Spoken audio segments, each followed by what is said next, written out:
Okay, cool. Sweet. All right, so is everybody ready to go then? Let's get it. Y'all good? Yes, sir. All right, cool. Welcome back to Worldhoppers, everybody. This is part 2 of our discussion of the Burning series by Evan Winter. Last time we talked about Rage of Dragons and how incredible it is, and all of you that don't like it, watch something else, because this is for people that love the series.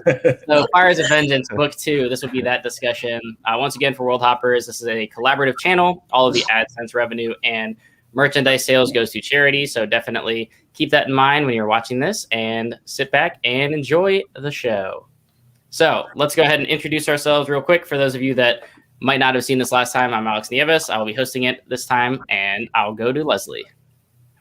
Hi, I am Leslie. I have the channel called The Nerdy Narrative, where I like to read science fiction, fantasy primarily, with a little bit of horror and some classical stuff these days, and a very healthy dose of manga. TG from the channel Q and TG. We read a variety of things, watch a variety of things. We have more hobbies than we have time. So, yeah. Going down to me. All right. Yep. Yes, man. Q from Q and TG. I'm the better half. Shout out to me. Wow. Whoa. Early in the morning with this shit. How about? Man. He explained it all. Let's get it. Okay, I am Monet from Life as Monet. I mostly read fantasy. And a little bit of contemporary. I like a little bit of Black trauma, but other than that, it's mostly fantasy.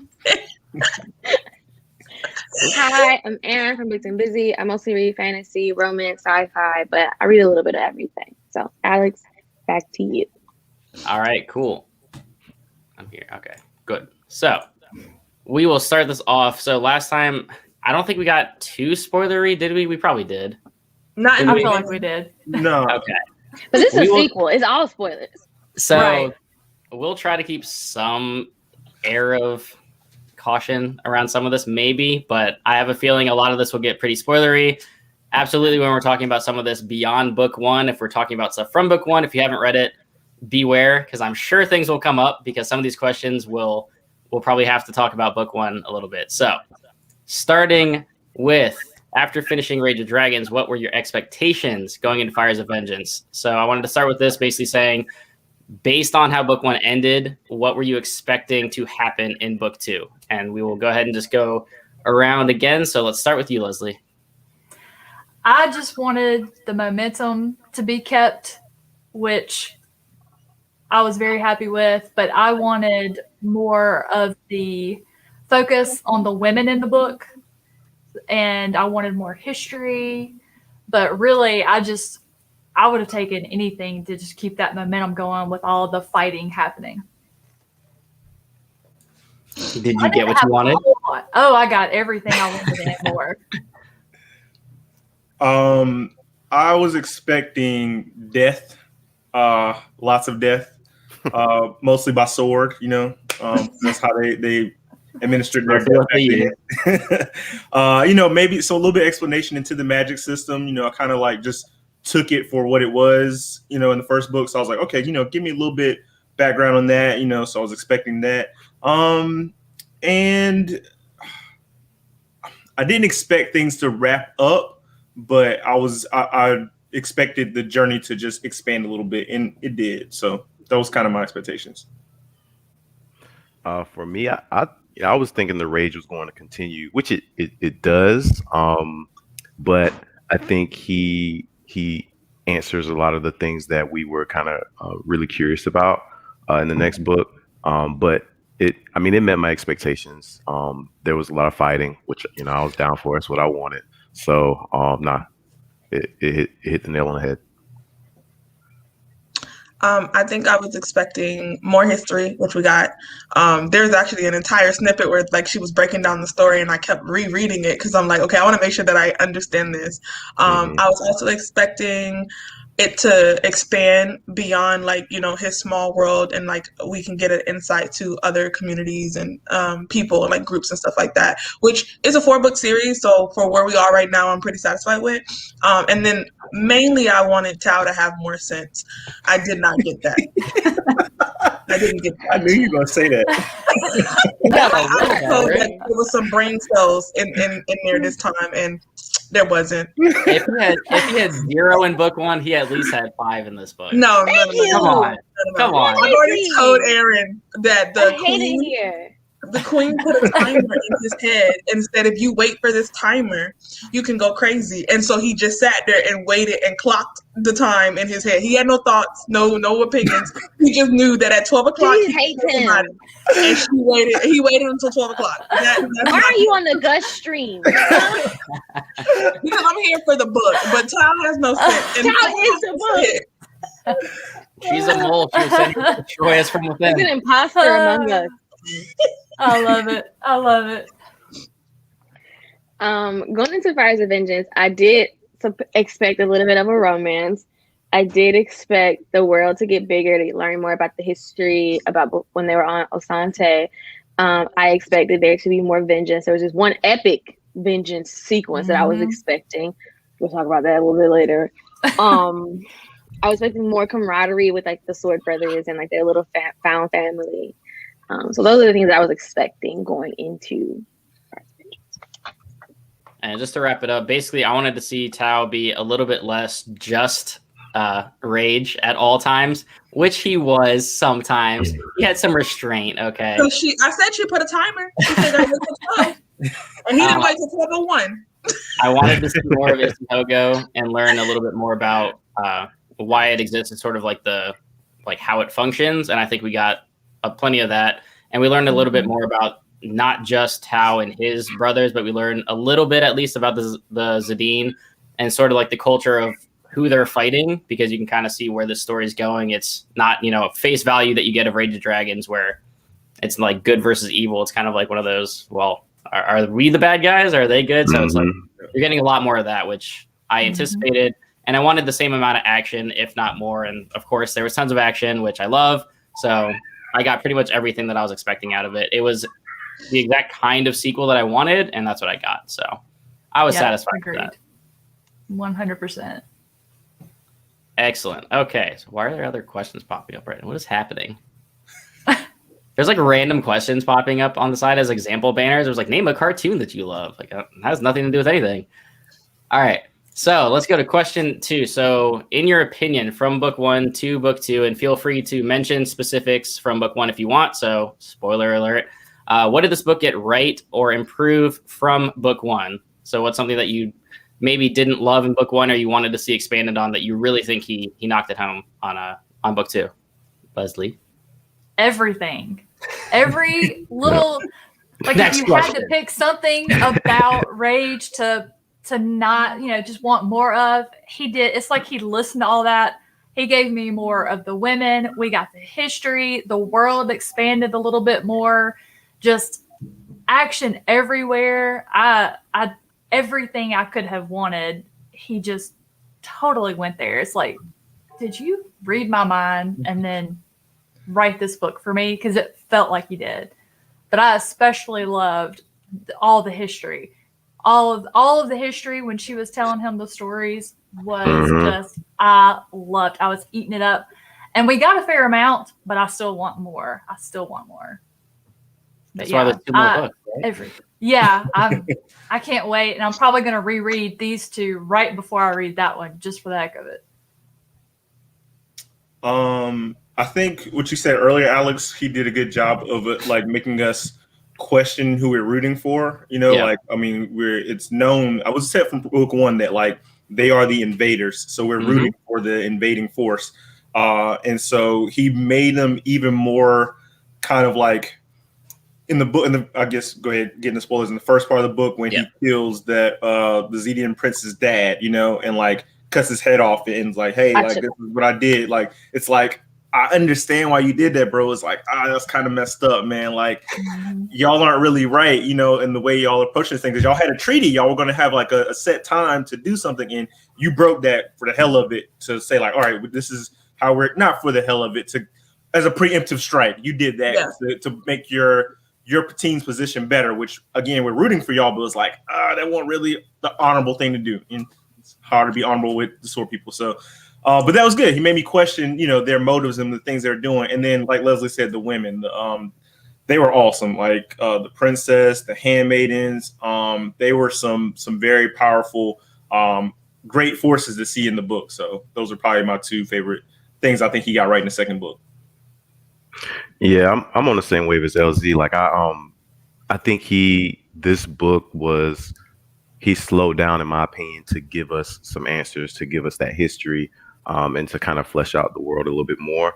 And I really appreciated that insight into kind of their history, where they came from, why they are the way they are. And it also gave me more intrigue, right? Because they didn't give us all the answers. They actually laid more questions down for us to kind of ponder on. So it was really dope. Yeah, exactly. From that perspective. So it's like, you know, what's going on? Like, you know, where are they coming from? You know, who's who? You know, who are the bad guys? You know, maybe it's all gray and we're just trying to figure it out. So that was my favorite part. I think for me, the plot in this book was more divisive. I feel like in the first book, we saw a lot of decisions being made and like a lot of things that were happening. We're like, okay, put a note there and put a note there. And then by the end of the book, we had so many things that we were looking for in the second book. So I feel like the payoff in this book was better paced because we saw some of the things that we were like, okay, this is going to matter later from book one. And then we also saw things that started in this book and started to like erode in this book too. So I feel like the plot was a lot more divisive in that and a lot more like intriguing. And I think that that's the better part of this book from the first one, is that you get more payoff and you still are intrigued and you still want more.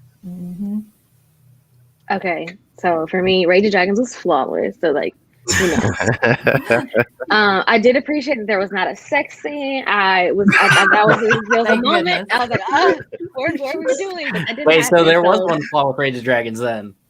It wasn't a flaw. It was just I preferred to not have that. But the scene that we got was just as cringy, though. It was still cringy. No, in it a certain was way. no more cringe than wiping the dirt off a man to then have sex with him. Sure.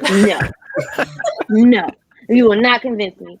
What I did appreciate was like the structure of the series. Like once you got to the end, you realized that it was two book arcs in the 4 books. And it didn't feel like this book was filler to get us to the next arc. It was like it was concluded very well, while at the same time, like it was woven together so nicely that the story we started with in Rage of Dragons has concluded, which is the revenge story. And now we move beyond that, but those two storylines were merged together so well that there isn't a disconnect between the 2 book arcs. And like I'm as much invested as where the story is going as I was in Tao's revenge. And so I really like how that was done, because I've seen that be done before and it'd be very clunky. But I think that the 2 things were merged together really well. I mean, that's a great point, because you definitely do get that conclusion, and then it's kind of like, oh, there's like pages left. Like now what? Like Tao, you got what you wanted, and then it's like, oh, there's actually like way more important things going on in the world. Yeah.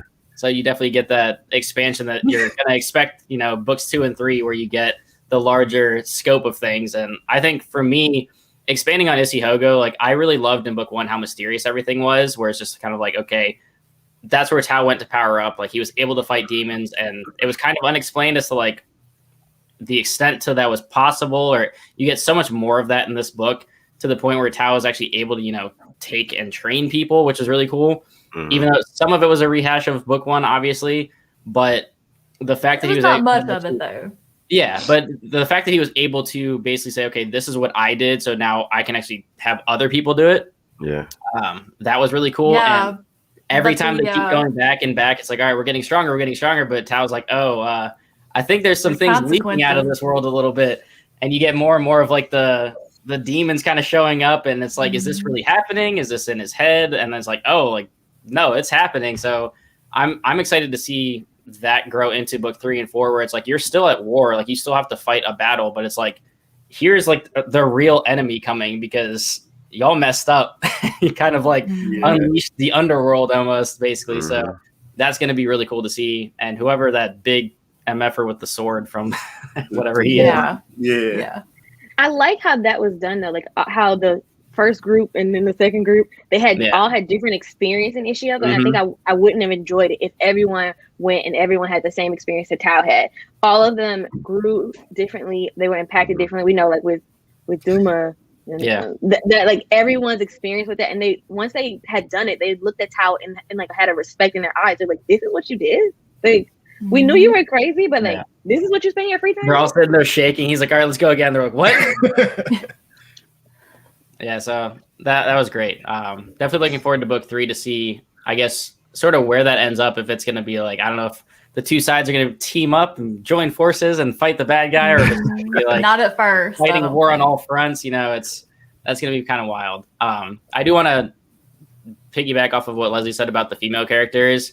I think Siora is just infinitely a better character than anything Yuri brought to book 1 as kind of like the main female focus, because she is just a badass in every way, and she's so not just an exposition dump. Like, she's actually just like making shit happen, I thought. So I didn't love Zuri. We wouldn't have a story without Zuri. So I was rereading over the weekend. Be like, well, here, we would never be able to go to Ishiogo. We could never go to Ishiogo without Zuri having info dumped to us. So there would be no one to protect him in the shroud. Tao wouldn't be the fighter he was. He would have got killed a long time ago. Uruwa would have killed him in their little sword play. So like without Zuri's input, like her character time was small, but like she made the whole story because we wouldn't be able to do anything without Tao being the champion. That's fair. I still think Siora is better. I agree. I just wanted to give Zuri her props, make she rest in peace. Yeah, I rock with the two handmaidens. The handmaidens, right? That's what they were. Yeah. Especially the ones that would always flirt or like have this like battle with one of his. I forget the name of the dude, the funny one. He was so funny. Yeah. Yeah. Oh, what's his name? I forget his name, but that to me, that dynamic and their relationship, but Tao's relationship with them and kind of where they stood, especially with Siora, was just dope. I think they were great intros to the book, and I look forward to seeing more of them in book 4 and 5. So yeah, I loved how he used Ishiogo to develop. Is it Jabari? Is that his name? His character. Basically gave him. That's why I'm here. Okay. I was gonna get to that later, but that. yeah, that was like I cried. was the man. When he realized he could go to Ishiogo and be a warrior and fight and have meaning. I absolutely cried over that. I loved that. Was one of my favorite parts. Whoops Tao's ass. I will send fan letters. I will send fan letters for the rest of my life. Fan letters. He took the L every time. You saw how it's gone so far. But the thing with Tao took L's and like constantly trained and constantly went back, and like in the group, Jabari is really the only one that isn't like he wants to go, like he had that same type of ambition and drive that we saw Tao have in the first book, and we didn't see much payoff from Tao until like towards the end of the book. So I'm fine to patiently wait. He doesn't have to win every time, but if he wins one good time, then he will forever be king. I think he will. If he wins, that means Tao's dead. And it's Jabari's story now. Well, you know, you got to end book 4 somehow. Yeah. We can just pummel each other real quick. You do me, I do you. But as long as Jabari gets a W, then I am forever a fan. Okay. Is there going to be a question that we're talking about Uduak and Haddock? Because I need to know. Because I want to know if I was the only one that didn't expect that. I didn't either. I didn't have it as a question. I somewhat saw it coming. I saw it coming after like when he got hurt. When he got hurt. And my man was running like 200 miles to get to him. I was like, yeah. My friends told me they were looking forward to book 2 because they thought the ship was going to happen. I'm like, what in book 1 led you to think that was going to be a ship? Yeah, I didn't see that. I didn't either. I didn't see it in book 1. I didn't see it in book 1. No. Yeah, I didn't. And then I was like, this is an African-inspired fantasy. Right? I really don't see that happening.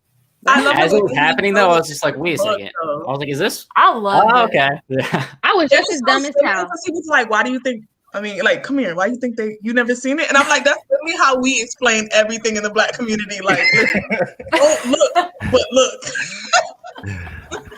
He said, so all the jokes, none of them landed. You serious? Like, how small is Carol? He said, not that small. Oh gosh. That was a shocker. Man. No, Hadith actually, I mean, those two characters, I mean, yeah, they're what's going on with them is one thing, but like separately, they become even better characters because Hadith takes a pretty big role in the story. Yeah. And, you know, aside from Jabari, who played a big role in book one, where like Hadith really takes on like almost like a general sort of role because he's kind of like leading. Grand General Buhari. Yeah. So no, Hadith was awesome. Jabari, how did you all feel before I get to the next question? How did you feel about how, because I've seen this as a complaint of book two, the way that book two is introduced, sort of recapping book one, when he's kind of like telling Jabari what happened. Like, did you like that? Did you dislike it? I thought it was great. I mean, if you have a year or two between books, that's a great little way to recap it. Because I personally liked it for the most part. I didn't have an issue with it, but I saw that crop up kind of early on, and people were like, "Oh, like spend the whole first chapter rehashing book one." They probably didn't like Rage of Dragons either. He's explaining it to a character that I feel like most fantasy readers reread the first book because like fantasy worlds are hard to keep up with, especially when you read it a lot. So for someone who's like, okay, let me reread this one because I know this one is coming out. I guess it could be kind of annoying. I didn't reread it. Yeah. So it was perfect for me because I didn't have to go back to the last book. But for those who are like, oh, let me retouch, let me recap, let me go back over, I guess it could be redundant for them. But I mean, that's extra work as a fantasy reader, like to constantly read fantasy books over. And I just literally reread Akamath and Akawar and all that stuff just for this new book. So it's time consuming. I think as a recap, it was well done because it made sense in the story because I've been rereading all weekend.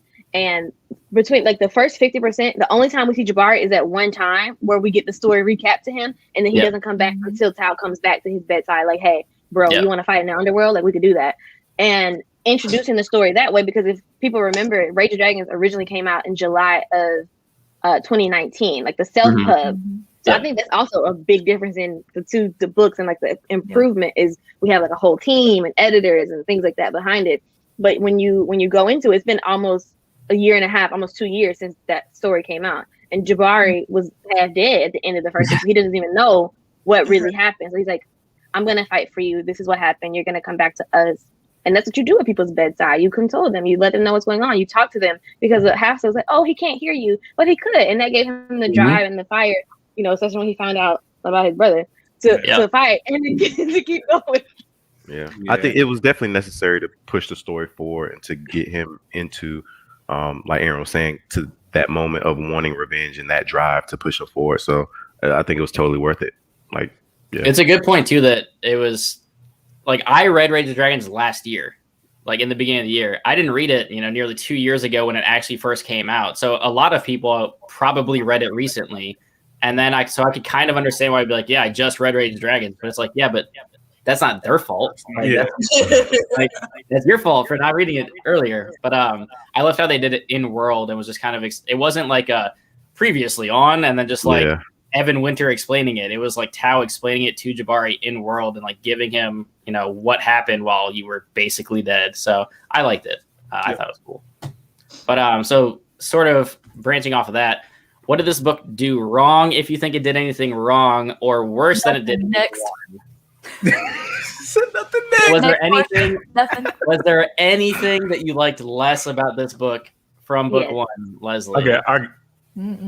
So nothing. No? Less? Okay. I feel like we didn't have the same one. So for me, one of the coolest draws about Rage of Dragon was it was breakneck. Like I feel like I was riding in the passenger seat with somebody who was just doing 90, and they were just like they was whipping it, and I'm like, oh, where are we going? Like. And so that was like the coolest thing to me. I was like, I don't know where are we going. I just know we're going to cut people on the way there. So here he slowed it down, and I understand that it was necessary, but it also, I feel like was a distractor for me as far as just my gusto. This felt faster. I mean, again, when you're used to someone, you like a certain trait you do in the book to get people excited, and like that's why a lot of people like the book. They like the breakneck piece of it. And so him slowing it down, definitely necessary, but it also made me have to kind of like switch gears. I'm like, okay, I need this information. I know I need this information. I need this background. I need this history. I need to understand these characters' development. But also I feel like I lost something with loving the breakneck pace of Rage of Dragons. So for me, that I don't think that, I guess if I had to do a ding, would be the slowing of the pacing. So my 2 cents. Any rebuttal, LZ? Man, I felt like this one was even faster than the other one. I read this one in within 24 hours. I mean, I took like weeks to read Rage. This one didn't have a time loop. We got stuck in that fighting sequence in the first book, and I feel like we were straight ahead, straight away, clear sky. So me, go ahead, Q. I was gonna say, to me, I felt like I was playing like a video game where it was going full steam ahead, and then all of a sudden we get to the point where it's like, all right, but before you can get to the boss, you need to go back through the world and go over here. All right, now you beat him, but you have to complete this mission, so run back over there. And that's the only thing, the pacing of and it's like necessary pacing, because yes. we needed to get the history, we needed to get the story, we needed to add some more motivation along the way. So I get it and I accept it. But if I had to complain about something, the pacing shift would be the only thing that I would throw out there. But I know it was necessary. We're going to go fight, but let's get on this horse and we're just going to gallop and make this slow pace to tell you all about the origins of the Mihai people. And I need that, and I loved it. I do. But again, it's just like, we just sit on this horse. So back in the day, 1,000 years ago, let me tell you how everything started. I'm like, I feel like book one and book two kill first, ask questions later, and book one was kill first, and now it's later. We got to ask the questions. Yeah. Nah, I mean, that's the only, like, if I had to pick any one thing, that would be it, and that's nitpicking. Yeah, in my opinion. So, for me, I love Zuri. Sierra's a fanatic. She's a little out of her mind. And so the whole book, I was just like, everything's ran by idiots. Oh my God. So I was actually really, really happy, like, when there wasn't a sex scene, because I'm like, first of all, be loyal. Don't do this. Okay, you have no thoughts before. Don't start thinking betrayal and disloyalty. Don't let that be the first thought. And but yeah, I think for me, it was hard to connect with Sierra. I don't think she was meant to be connected with, but just looking at the history and like where we started, and the queen that just randomly decided to burn stuff down, and then now we have the all chosen holy one who's trying to recreate this image from like 1,000,000 years ago. And so I did not care for the queen at all, and like a lot of her decisions were, I'm like, the two people at the top of the food chain are head empty. So wherever we're going, it is not a good place. It's not. So we had Naya. Well, while we had her, and also it was 186 years. Thank you. Naya was very placating. Like, hey, I don't think you should do this. But the queen was like the all chosen one, and like even like her sister was like, "Yo, this girl's kind of crazy. Like, someone should let her know." But like, and you can't tell a fanatic anything. Like, Sierra thinks that she's the cult leader, and then everybody else is just a part of her cult. And this is not a kingdom or like a queendom. Like, I didn't like her, but that would be the only negative thing I have about the book. Yeah, I think the craziness of her came out very much towards the end of the book, where you like, and maybe that's a question later that we'll get into. When we switched to the sister dynamic, I was like, it makes sense in here. That's my I like one con. Here. I like the decorations. That is my one con. Like, I enjoy the other perspectives. I really enjoy following Naya, and I enjoyed the priestess. But the detractor was that one scene. I had waited 2 books for that one scene. I deserved to have that one scene from Tao's point of view. I had waited so long. This entire book was only the one person. We'd waited the whole book to meet Odili. And I deserved Tao's point of view with Odili. Like, Essie on the side crying about her man and her fake baby, I did not care at all. I wanted to be inside Tao's head. He's like, this man gonna get the death of 1,000 cuts, as he was giving him that work. I deserved that. True. Because that battle was the culmination of the 2-book arc. That was the end of what we started with Aaron's death in Rage of Dragons. Yeah. And so like I needed that footnote to be with Tao. I think he was building up to make it that way, though, the way he wrote it, like the entire book, like you getting that different perspective of everyone, of how he's developing and what he's becoming. And even people like, oh, you're a demon, they would say he's a demon and all these other things. And I think it was done on purpose to show us where he's going or where he I don't could even think go. he was invested in but by that point, he wasn't even as invested in his own revenge story. Well, But that's I the thing. I wanted think that was the He was, like, point, though, bored of it. right? Yeah, like, you know, is revenge really all that worth it? You know, in the grand scheme of things. So, I mean, I would definitely agree. Like that, it felt a little cheap simply because you don't spend that much time at all in their True. POVs. So to switch it at that key moment was just kind of like, really, like, this is the whole point that Tao's like doing this, and I get it. Like, it's not going to be the point, and like the focus is shifted. So maybe that was purposeful to be like, okay, this is what you came here for, but that's not even, you know, what's important because there's all this other stuff happening. Mhm. But in that moment, it's like, why? Like, just let me see Tao just like double sword and just like just tear him up and just be done with it, and then deal with the, you know, the repercussions. Switching it to Odaly's POV and trying to like have us sympathize with them in that moment, I was just like, no, F this guy. Like, I don't care. Yeah, it didn't work. It didn't work. For me, I actually thought it was very funny. Like, it was because Essie did not realize who she just threw her beloved one in the ring with. So like every moment that she was like, wait, why does he look scared? Like, are you nervous? Like, what is happening? I was cracking up laughing because I'm like, you just sent, like, he should have just died back there because you done sent him to the pyre. Like, I thought it was funny, but I get that. all right, cool. So Leslie had nothing negative to say about this book because it was perfect. So let's do this then. Since last time we had too many questions like we normally do on most of these and we talked for too long, I want to see if anybody here has questions that you want to ask the group, and we can just ask it on the fly. And I don't think anyone knows anybody's questions. If you have something you want to throw out there, we can just kind of open discussion. I got one. So All with right. the history that we learned through this book and how some of their customs began, Mhm. did that change how any of you felt about the Omahi people? Because I really, you know, I was all excited about having where, you know, it's the women that are in power, but now seeing how their culture was built and how the different, I forget what they call them, but the different cast of Yes. people were treated. How did it make you feel after learning some of their history? It was I was confirmation never a for me. fan. Because I was never a fan of the Omahi people. Like, I remember on the last live show that I was like, the way the queen just burnt everything down, Tao Yeah. acknowledging, and like, if I had been caught, like when he was over listening on the meeting, if I had been caught by my people, they would have killed me. But you know what I'm saying? They're giving me a free pass. So I feel like in the first book, we got little snippets of we're getting the point of view of an anti-hero on the wrong side of history. And so in the Yeah. second book, we get a lot more confirmation of that, but I felt like I was prepared for it.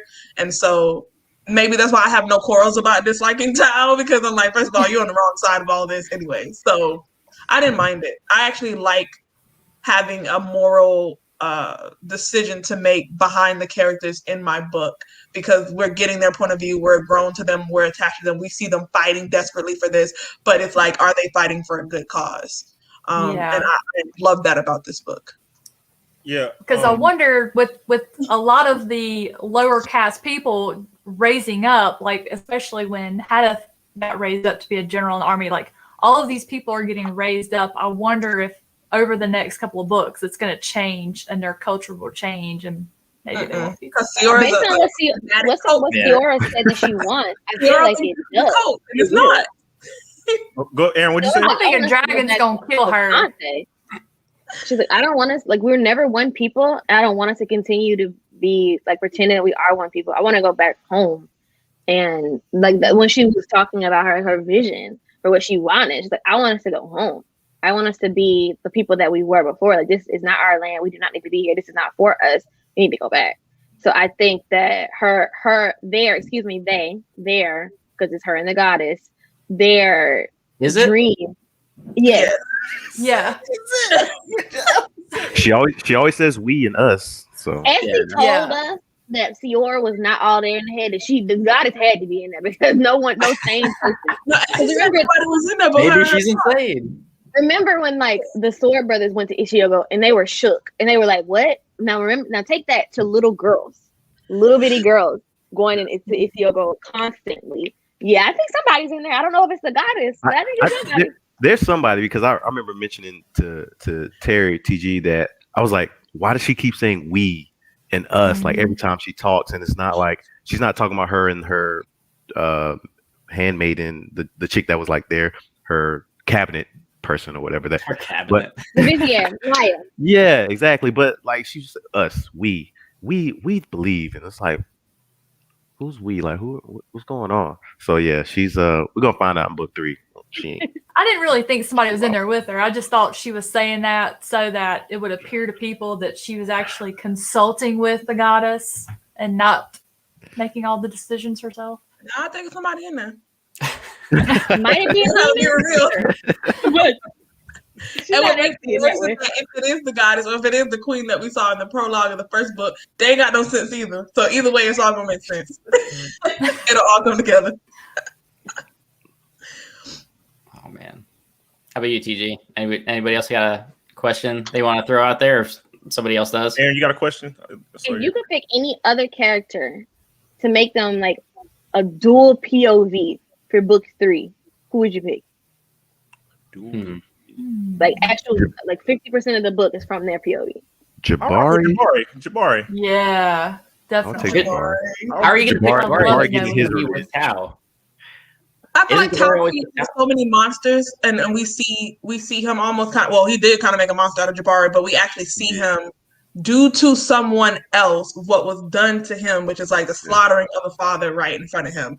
And I am so looking forward to that payoff, because I'm like, now what do you do when someone else has this burning rage? Because yours has been quelled and you've gotten your revenge. Yeah. There's no way that you're going to go into this battle other than just flat out self-defense, because it's not the same investment as, okay, I'm doing this in honor of my father. So I'm like, you went and did the same thing, and then you let him live. So I feel like that was done for a purpose. It was done for a purpose. I'm going to take an L probably. I cannot wait. I mean, so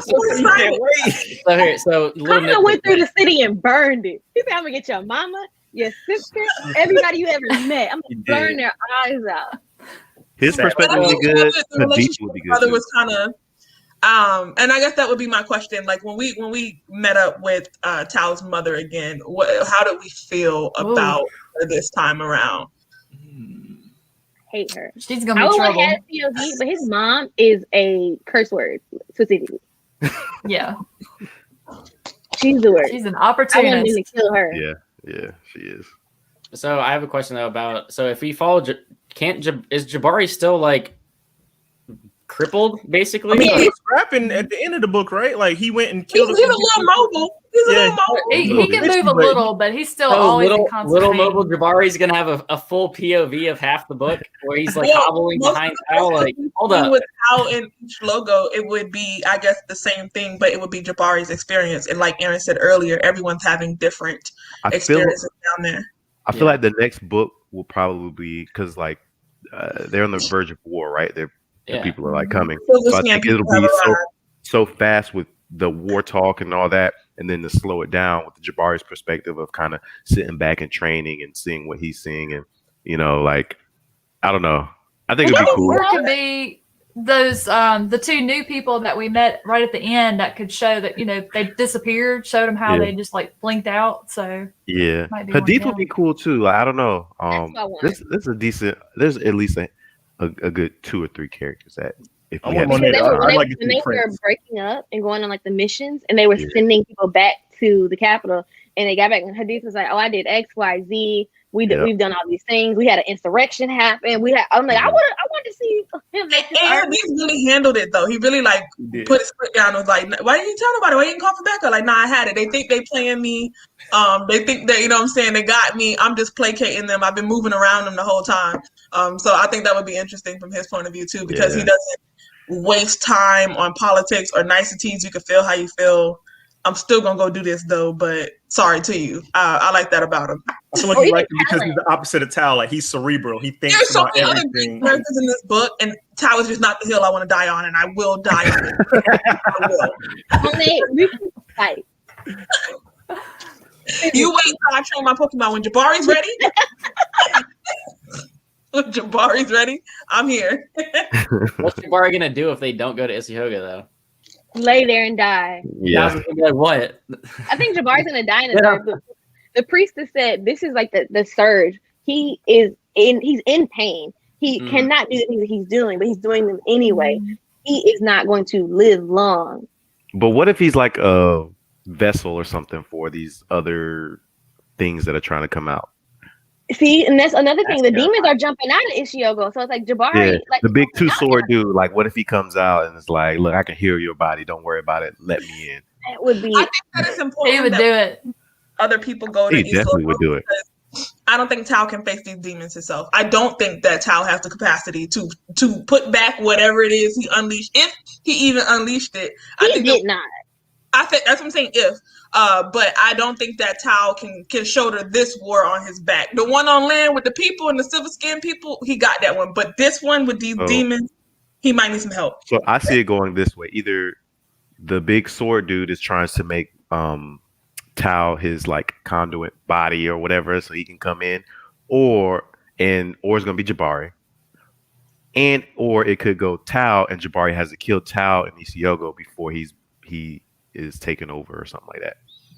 Because you know That's that how I see it going in Ishiogo the is other two books. So just the place to trap that god. And I think the demon exactly. lord guy is the thing that was supposed to be trapped in Ishiogo. Yeah. Because then when we found out literally the god is wrapping her essence around him, and after all this time, it's waning. Also because the gifted, they're literally pulling from the god. So it's like over time they pulled so much of the barrier away, the things are slipping away. And now that the call is coming, the guy is coming and says, "This is my time to shine. I'm going to be able to break free." Because, like they said, they're constantly pulling more and more and more from the thing. Their shrouds are going down quicker, and then especially with that dragon battle that we got, the barriers have been bust wide open.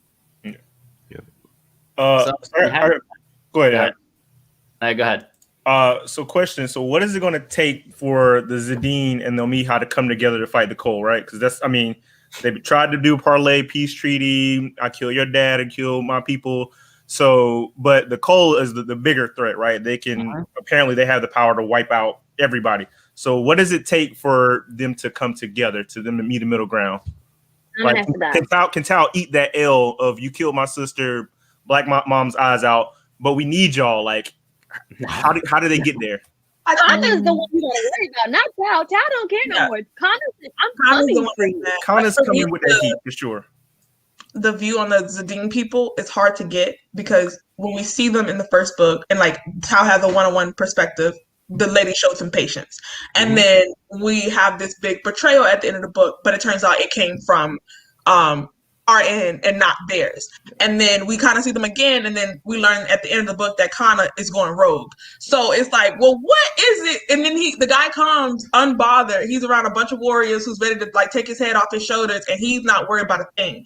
So I would love to get more insight on them eventually, because every time we come in contact with them, it seems to be a hole on our end of the book, and they seem to be unconcerned about, like, we're literally trying to kill them. We're constantly like trying to wipe them off the map, and they are like none the wiser to us. Yeah. And I wonder why that is. And it makes me wonder if they're the ones that's kind of been fighting off whatever this is the whole time. Like, something has to be taking up their attention for them not to even be concerned with the Omehi people. And they're clearly powerful. So I think we're going to see a shift where the Omehi people might have to be humbled and realize that, like, they wasn't really paying us no attention anyway, because they have other stuff going on. And now we need to ask them for their help, because we might find that they're more equipped, they might have more resources, they might have more magic, because ours is kind of getting tapped out, where we got one beat up dragon, he's ready to burn us all. So they can be invisible. Clearly they got the up on the magic. Right? Remember in the prologue, they were able to multiply themselves, which we saw was what Achuk did in the battle with he had the chieftain, Achuk, and then Tao, and he was multiplying himself. There were 6 of them. So they clearly, that was a good fight. I told Monet, I said, look, you see Tao thinking he's using logic? She said, no. I was like, said no. He's a hater. He was definitely smarter. Hater. So But yeah. I really thought he was smarter until that part of the book where he was like, you said I could kill him now, so I'm going to go ahead and do it. And everybody was like, wait, He's like, nah, she told me 12 o'clock, it's 12 o'clock, I'm going to do it now. I said, yeah, I was almost with you. Yeah, but see, if it was Rage of Dragons, he wouldn't have even stopped for a second. He would have been halfway through his body already. Like, what? Yeah. My In the bad. beginning of the book, he pulled the knives out. He had him at the throat. And he was like, I didn't even realize I had reached for my knives. But here we are. No, that was definitely good character growth for sure. So with the guys like appearing like out of invisibility at the end, do you think it's straight up magic, or do you think they have some kind of like hidden technology or something that we haven't seen in this world? Like maybe they're actually more advanced than you think they are? Both. I think it's magic. I don't know. I hope it's magic. I would say magic. Because if it's straight up magic, where are they getting it from? Are they pulling it from Isihogo? Do they actually have like a true god, and Siora is actually crazy and her god's full of shit, or what? I mean, if goddesses are real, then our Omehi people probably have fallen from grace at some point because there's been a series of bad decisions. So if they're in this world, like Isihogo's real, demons are real, this god that's trapped down here is real. Then if he's here, someone had to have trapped him. So I'm like, maybe they still are, favored by their goddess. Or they trapped the demon and they're using power from him or something. When I think also this is really fresh for me because I reread this weekend. But when they were at the end of the book, the first book, when they had sent Jai's daughter over there to like train them on how to do the things, and they were like, we have reconnected with the goddess. Like, so they had their own goddess. I don't know if it's the same god, but they had it, and they're like, now we reconnect with our magic, because if you remember back in the prologue, they had all these different abilities where they were able to, when they appeared out of nowhere because they were invisible, they were multiplying themselves. So they have different abilities. You know what the Omehi do with entreating and the gift or whatever, and they have more people. And I think the difference between the Hedeni people is that they're not a monolith, where the Omehi people like live. They have one culture, one way of living. They have different types of people, different types of magic, and it's more of them because this is their actual homeland. We had 5 ships that made it, and we just created a society from that. But they have been here the whole time, and they have an unlimited number because there's so many of them. So I think they have multiple, like maybe each different tribes have different like specialties or whatever. But I just think that they, from my reading, they have their own goddess and they have reconnected with the magic. So you think book 3 is going to be like a unite the tribes kind of thing? It's going to be, we got to fight Kana because Kana's not going to listen to anything. Because remember at the end of the book, they were squeezed. Kana was like, I'm coming. The other group was here. And they're like, I thought it was going to end with the battle, but they did not. So that's what we're going to start with. Yeah. Yeah, they're definitely going to battle him. I think the different Zadine peoples are fighting each other, and maybe that what has them a little bit preoccupied. They're defending their borders, but it sounds like they're also fighting against each other. So I think they'll end up pairing up with part of the tribe, but maybe not the whole Zadine. So they're going to have to fight the Zadine over here, and then also try to defend against the Cole. I'm ready. What if we get a Kana POV? Would you like that? Yeah, it will be another rage monster. Yeah. That'd be awesome. That'd be In great. a battle, though, I would want to see his motivation and his mindset in a battle. Oh, it's gonna be. I want to kill Tao now. That's he's off kilter. Kana could have came straight to the capital. He's like, no, I want this to hurt. He went on a victory tour, burning down cities. Just held a torch behind him and just walked through the woods. Resources. He said, I'm burning into the, and I'm leaving messengers along the way. I'm leaving little breadcrumbs so you know that I know what you're trying to accomplish. So I'm gonna thwart that too. I'm not gonna just kill you. I'm gonna like destroy everything. So I think even just not just in the battle, because he's obviously thinking. I mean, that part kind of caught me off guard, honestly, when they caught up to his like aftermath at the village, and just like how seriously dark that scene got of like the bodies that he found, and just like that just turned like complete grimdark. I was just like, no, this guy's a psychopath. Like this is the kind of crap that he leaves behind. So that was kind of interesting, and kind of like it caught me off guard a little bit, because I was reading this and I was just like, damn, like I did not expect it to be, get this violent, because there's plenty of, battles and killing, but that was something else. Somebody hurt Evan Winter to write that scene. That got dark. Okay, I don't know if anyone else read the prologue, not the prologue, but the note Evan wrote to his father. Oh my God. Good. That's the best author's note, dedication note ever. I did. my God. You should. It's beautiful. Is it? As a father, I think you'll connect with it really well. Yeah. Because it's about his And dad. I'm gonna answer your question about who hurt him. There you go. Well, then I'll find the answer to my question. So this is a little unofficial, and I don't have it written up. Maybe I'll write it now. So what do you, I guess, so based on the ending of Fires of Vengeance, where do you expect to see book 3 go? Maybe not just opening scene. I'm kind of guessing that we're going to start off with Kane is here. Like, we're having a big, gigantic battle. But where do you think book 3 is going to go? And leave us for book 4, since it is a quartet, and we're obviously not going to get a full conclusion in book 3. But Leslie, what would you think or expect to see in book 3?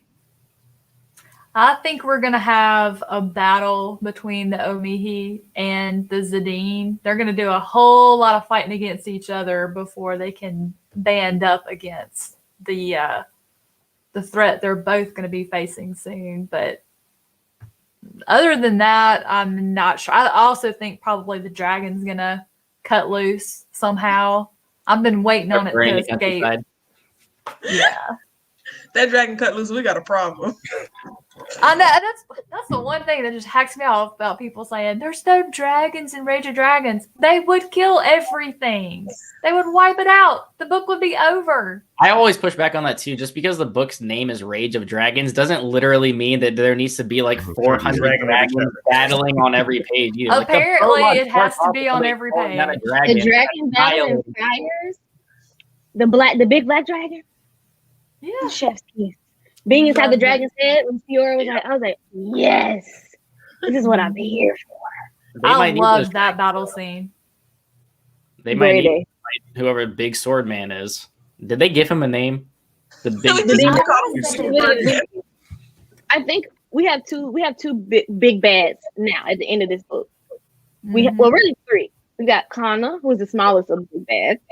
We got the Cull, and then we got the Demon. I think we're gonna get a resolution in 2 of those. Yeah. And then the 4th book is going to be the biggest bad. Like maybe the Cull gotta come get us too, because we really all gotta fight the Demon King. I think that's where free the Demon King. Oh, that would be good. So I think that's where book 3 is going to go. I think he's going to try to make us forget Jabari, and eventually, or Jabari's revenge, and then eventually, I think towards the end, that's when his revenge kind of takes place. And I really do think that this Demon King or whatever is going to try to use him as a vessel. Jabari's the ultimate bad guy. Yeah, I don't know. Boss One of those, yeah, I don't know. Jabari. So, Jabari is a villain? Oh my god. Whatever. Or he's not, because Tao's the villain.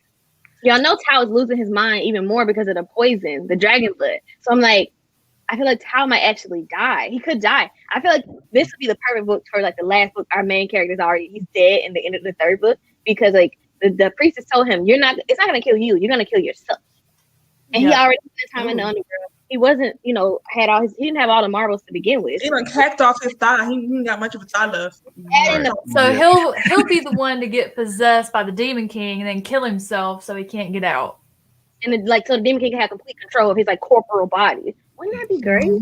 That'd be sick. I just want to know the motivation of the Cull. Like, why do they have the desire to like rule everybody? Are they one note, just like, oh, we're the greatest people, we want to rule everybody? Or I bet the Omihi people did something to them.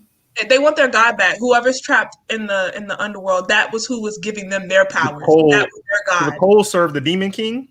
The people, yeah. The Omihi people steal everything. And when the Omihi goddess trapped him, they want to free him because that's the source of their powers. So I don't even think it's really about the Omihi people. They're just a roadblock. We need our god back because that's our god back. And we get that by wiping y'all out. We smack the queen and everybody. We get our god back. We rule everything. Team Demon Lord now. We want to watch the demon win, kill everybody. For bad people, like it's so much more enjoyable than reading for good ones. Yeah, I mean it's true though, because if you just sit down and read the books, you probably don't even think about a lot of that. That you're not really rooting for like a hero, because Tao is a terrible person, and most of them aren't. And then you have like you have Siora who's saying like, well, my goddess is talking to me, and like I have to rule, and we need to like command these people, and then you have Kana, who's also a psycho, and was like, no, like I want to kill everybody. So it's like you have all these bad people that you're not really rooting for, and then you finally have these like shamans pop up out of nowhere. They're just like, hey guys, we got a secret. He had to watch his dad get his head chopped off. He shouldn't have been on the boat then. After he agreed to marry a foreign lady and meld their people together, it was a cross, double cross, and I had to watch you chop my dad's head off. Yeah, I mean he's got a point. He's got a better point than Tao did in book 1. Yeah. This wasn't on him. This wasn't his daddy death wasn't his fault. I still wrote for Tao. Tao's still my boy, but Kana's got a better point because he had better. Yeah, I think in book 3, I expect to see the rise of more formidable opponents, which is going to make it hurt in book 4 when some of them start, making it to the chopping block. I think it's going to be a very divisive queendom because Siori has brought in a lot of lessers and surrounded herself by lessers. And normally lessers wouldn't care. It would just be the crumbling of the kingdom. But now they're in positions of power. So they're going to find themselves invested in protecting Siora's leadership.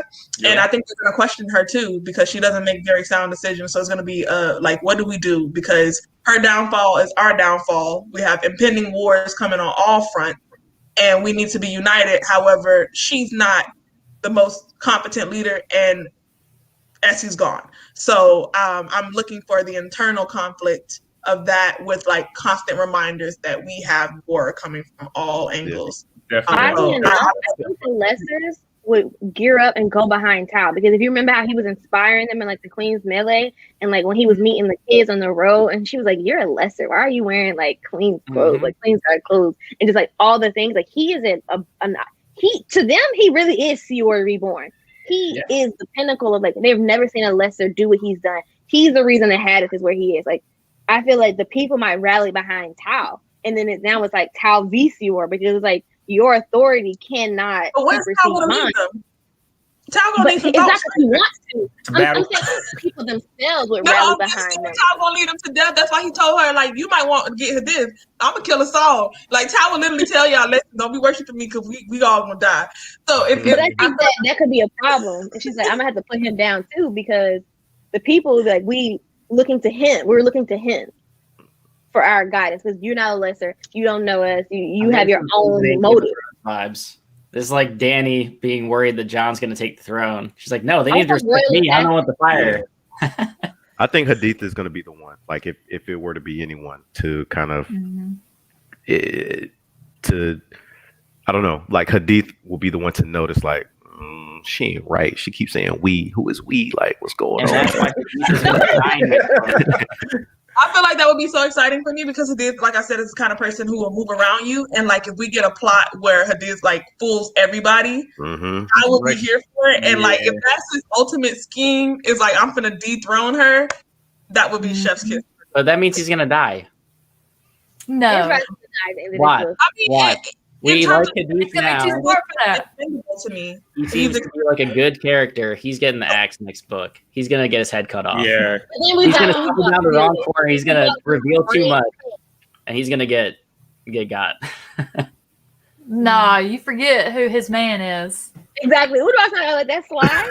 So Udaw's gonna. That's another revenge story, right?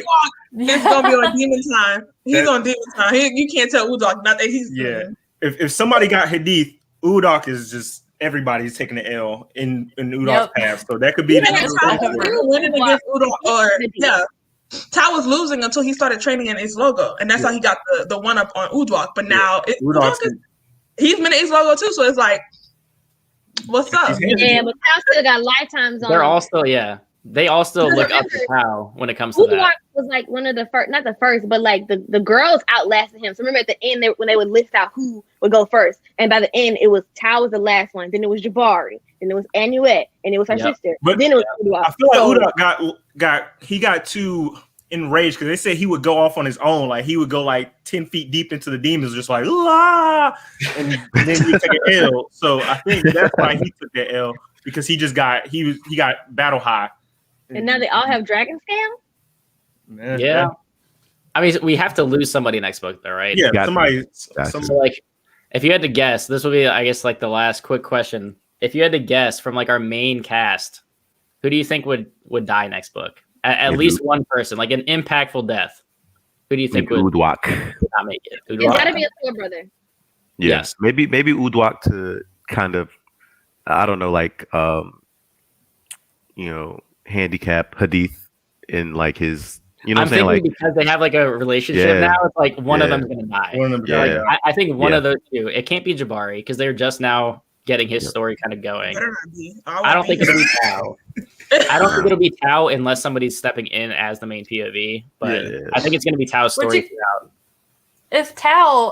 If Jabari is able to kill Tao, I wouldn't mind having Jabari be the focus. Jabari can barely walk, right? He's not killing Tao.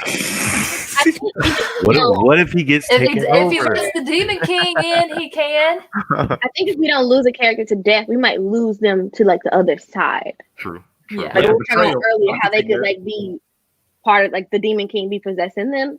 Yeah. We could definitely lose Tao or Jabari. I think those are both like 50-50. Either one could go either way because neither one of them are right in the head.